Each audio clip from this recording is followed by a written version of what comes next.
According to him, Black people need Asian-owned businesses more than Asian-owned businesses need Black people. A boycott wouldn't move anything. The loss wouldn't register. Our dollars don't count. Now, this might just be me, but if I genuinely believed that somebody's money didn't matter, I don't think I'd spend my afternoon making a video about it. So naturally, I went looking at the history. Because this conversation isn't really about just one video, right? The very second that Black people start talking economics, where our money goes, who profits from it, who builds wealth off our communities, people get uncomfortable. That same discomfort doesn't appear when other groups do the same thing. Every immigrant community that's come to this country has done it. Jewish, Chinese, Korean, Italian, Indian, Armenian, pooling resources, building businesses, keeping their money inside their communities for as long as possible. Nobody finds that controversial though. But what they fail to recognize is that we understood the same thing. We had to. After slavery, Black communities built banks, hospitals, insurance companies, schools, newspapers, whole business districts. The Greenwood neighborhood in Tulsa, Oklahoma had 191 businesses. It had 2 schools, a hospital, and a library, all by 1921. They called it Black Wall Street. But on May 31st, 1921, a white mob attacked it. 2 days of looting, burning, and shooting. But it's us, right? We're the problem. 35 square blocks destroyed. More than 1,200 Black homes, businesses, schools, and churches, y'all, burned to the ground. World War I era planes dropped bombs from the sky on the Greenwood neighborhood.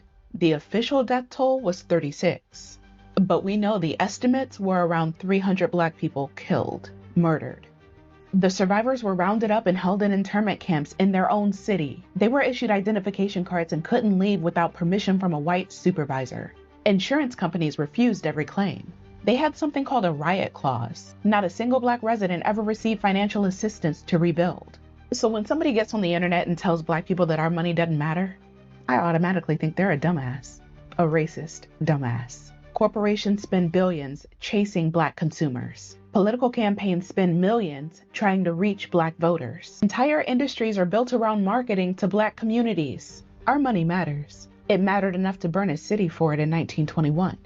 It mattered enough to redline neighborhoods for the next 50 years. It matters enough that every quarter, somebody's profit and loss statement depends on us showing up. Apparently our money matters right up until we start talking about where we want to spend it. Then all of a sudden it doesn't. Right? Nobody. What happened when a consumer boycott start making headline? Take that note. What happened? Actually, there's a debate that is ongoing on social media about how some these ancient business owners are warning the Black about the consequences of what they did by boycotting them, and they keep questions keep coming up, like, why will you bother warning people? Why will you bother yourself about people whom you said their money don't count? They don't actually matter. Why will you take your time to address cases like that? Why don't you just ignore them? A lot of questioning coming up. And why will you want to control where they choose to spend their money in and how they choose to spend their money? Because it's their right. They did work for that money. So if they choose to bring the money to your shop, to patronize you, good and fine. If they decide to take their money elsewhere and get their product which they need, it's still very, very. I don't see any point in which you have to control them to come patronize you, or patronizing you is an obligation that they need to make. Oh no, it's not supposed to work like that. And actually, I kind of support them. I kind of support their decision on what they are doing, because you cannot expect to disrespect them and then still expect them to come back to you. You cannot push somebody away and still expect them to come back to you. That's out of desperation, and they are not desperate. That's why they are giving you that space. Now, in today's video, that's exactly what we are going to be seeing, and I've done well to combine a lot of conversation about this matter, and we are going to watch this together. And please, if this is your first time here, do not forget to hit that subscribe button if you love content like this. So let's watch together. Do not forget to leave your thoughts in the comment section. Nobody's entitled to Black customers. We spend our money where we want. That's how markets work. That's how capitalism works. That's how every other community inside this country operates. The fact that this becomes a controversy every time Black people say it out loud tells me that this was never about money. It was about leverage. And this country has been comfortable with Black spending. It's Black leverage that's always made them nervous. But if you know anything about me, you know I love a good challenge. Shop Black. Spend with your people. I'm gonna show you better than I can tell you. We gonna show you better than we can tell you. Invest in Black businesses. Build the community. We're just getting Black fatigue. Black fatigue, not because they are Black. No one hates people because of the color of their skin. That is such an elementary way to think about it. We'll focus on your own problems. We'll focus on ours. I'm like, you can't even focus on your own problems because you don't call out your own problems. Oh, we'll police our own community. You don't even police your own community. You don't care. There are shootings that happen every single week in major cities all across America where young Black children, actually like 5, 6-year-old, 7-year-old children, are shot in the face from gang turf wars, and you just shrug. You just shrug. You'll have young Black girls sitting in the passenger seat or in the back seat of a car, waiting in a McDonald's drive-thru, and then you'll have a random Black hooligan come up and shoot her in the face. Really? You're policing your own community? Where's the outrage there? There's no outrage. Because you don't police your own community. I don't. Because they don't care when their people are killed by their own. First of all, you don't care that your own people eating dogs. Of course you don't care about that. And second of all, you as an Asian man really want to talk about we don't police our community. Like, bro, you don't know what we do with our community because you're not Black yourself. And third of all, you don't know any Black person on the planet if you really believe we don't care when a Black person was like by our own kind. We hold each other accountable. We take accountability. We don't defend it. We don't blame the liberals, the left, the Republican, and Democrat, right? That's the white conservatives. They do that. When this white person taking another white person, they blame the left or a liberal Democrat. But you're never going to call that out because you know that doesn't fit your narrative. And it's hard for me to take you seriously while you literally call Black people monkeys on your ex. I know not all Asians dislike Black people, but the Asians who feel this way about us, your Asian businesses wouldn't be where it is successful if it wasn't for Black people. The things I notice about Asians in person, they'll rather be friendly and cool, or they'll have racist interactions. They'll show that they're bigoted towards Black people. And it really is so insane to me that some of y'all be racist to Black people thinking y'all white. And the reality is, y'all don't realize that Black people are the only race welcome you guys when it comes to segregation. When white people have whites only spaces everywhere, come on, man, make that shit make sense. And it's insane. A lot of y'all have so much hatred towards Black people, but we're the only ones that accepted y'all when it comes to segregation. White people didn't allow you. They didn't accept you. 100 years ago, you wouldn't be safe. Again, I don't know all Asians feel this way. In 2014, a group called Students for Fair Admissions sued Harvard, claiming that the university was using an illegal quota system to cap Asian American enrollment. The lawsuit forced Harvard to open its highly secretive admissions vaults, and the data that came out was absolutely mind-blowing. The data showed that Asian Americans scored higher than any other racial groups on the academic and extracurricular metrics, yet their actual admission rates were suspiciously low. Why? Because of the personal rating. Asian applicants were often described in stereotype terms, like they are academically strong but bland, or lacking in leadership or charisma. Okay, so who was taking the place of rejected Asian American students? Other minority students, Black and Hispanic students were often admitted with significantly lower average SAT scores, but with much higher personality ratings. Therein lies a problem, because how do you even measure someone's personality or leadership potential objectively, especially across different racial groups? That's why in 2023, the US Supreme Court ruled that Harvard's race-conscious admission system violated the US Constitution, and the court forced Harvard and other elite schools to scrap their alt policies and rebuild their admission systems without explicitly using race. Hi everyone, my name is Eva Nguyen. I'm an Asian immigrant with legal documents and US citizenship. I understand that I don't have a big platform, but I would still like to use my voice to speak up. Today, I'd like to discuss the topic of deportation. Although I am a citizen, a lot of my family members are immigrants who have not gained US citizenship yet, but they still came here with green cards and legal documents. I understand that a lot of you guys are immigrants or have family members that are immigrants like mine too, but tons of Asian American only see deportation topic as the Hispanic issues. ICE doesn't just target people based on race. They target all immigrants like us. They target based on past records, immigrant status, and mistakes in the system. In 2025, ICE has deported over 150,000 people within the first half of the year alone. Fun fact, ICE is actually on track for deporting over 300,000 people by the end of 2025. And just a few weeks ago, a court in LA had to block ICE from doing broad sweeps in neighborhood because they were stopping people based on language and location, not actual warrants. Here's the truth. 65% of Asian Americans are born outside of the US. That means that the immigrants policy affects us just as much as anyone else. And it's not just undocumented people. Green card holders, refugees, and even permanent residents are being detained for old charges. When ICE raids happen, people from all backgrounds get caught up, and that includes US citizens. All because they just simply look foreign or speak another language. We need to stop thinking it won't happen to our families, and instead start protecting our families.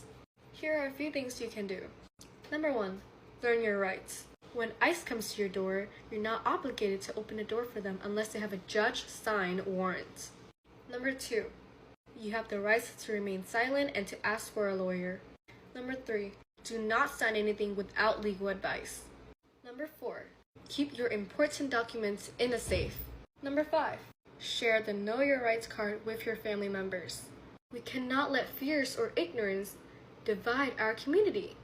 That includes whether you're Asian, Hispanic, African, or from anywhere else.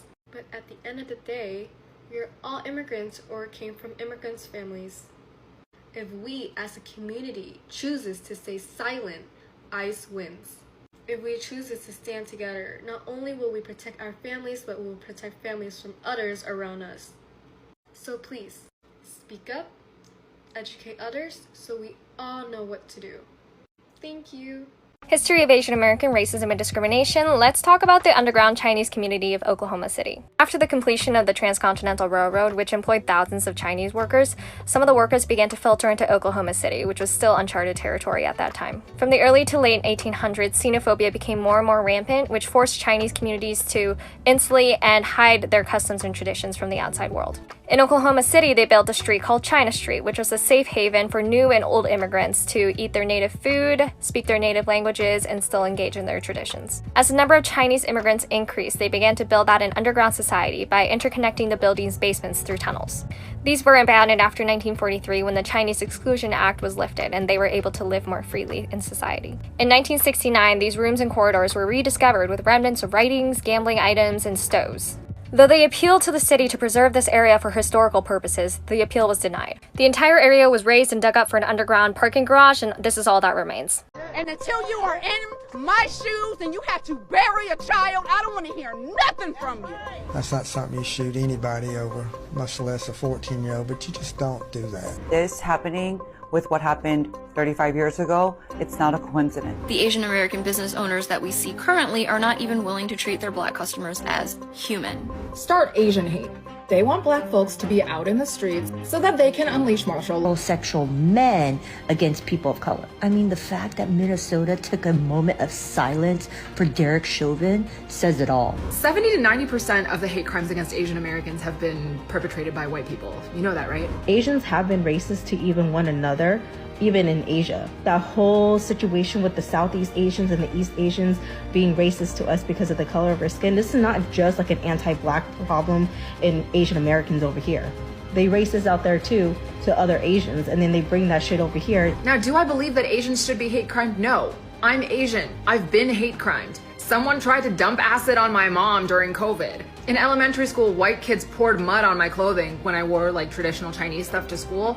People called me freaky Chinese. I know what Asian hate feels like. The general sentiment that I'm seeing from the black community right now is not Asian hate. It's self-preservation. America is white Americans and black Americans. And anyone else, we're just guests. But we've been accepted here. But you guys want to go ahead and be racist to the people who actually work this land.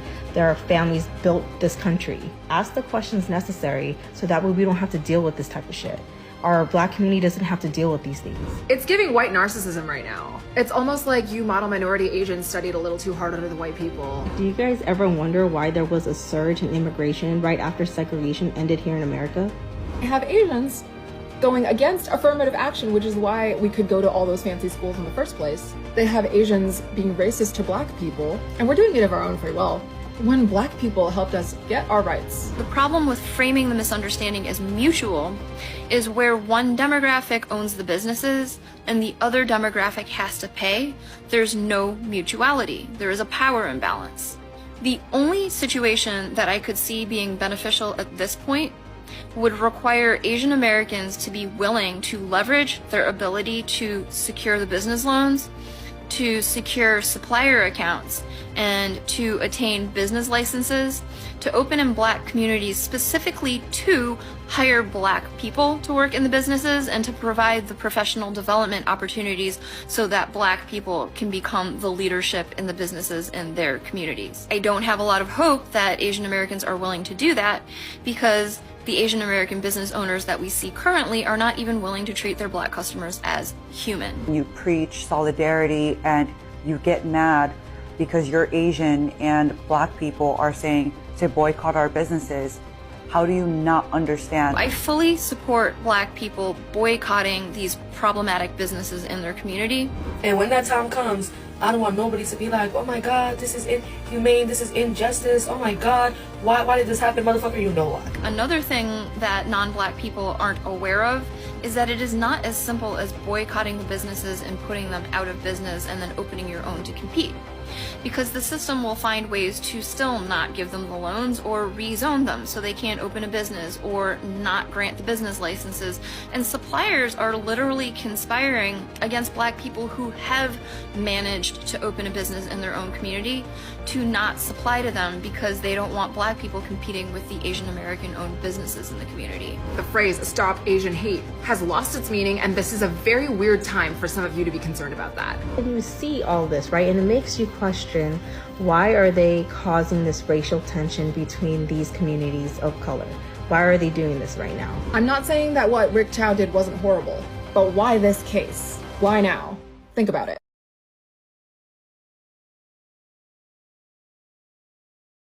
Yes, we are boycotting you and we are not sorry about this. We choose where our money go to, and now we are supporting our own. We are choosing to support our own, and that's on period. Clock it. There is no way we are going back to that disrespect anymore. Everyone deserves that respect. Everyone deserves to be honored. Where your money go to, you deserve to be a part and party of that situation. Association. So if they keep pushing us away, we are made. So they kept pushing us away, and we then decide to make that bold step. We boycott you just exactly the way you wanted and exactly the way you dare us to do. And so we are not sorry about this. And please, if you love content like this, do not forget to hit that subscribe button, and see you in my next episode.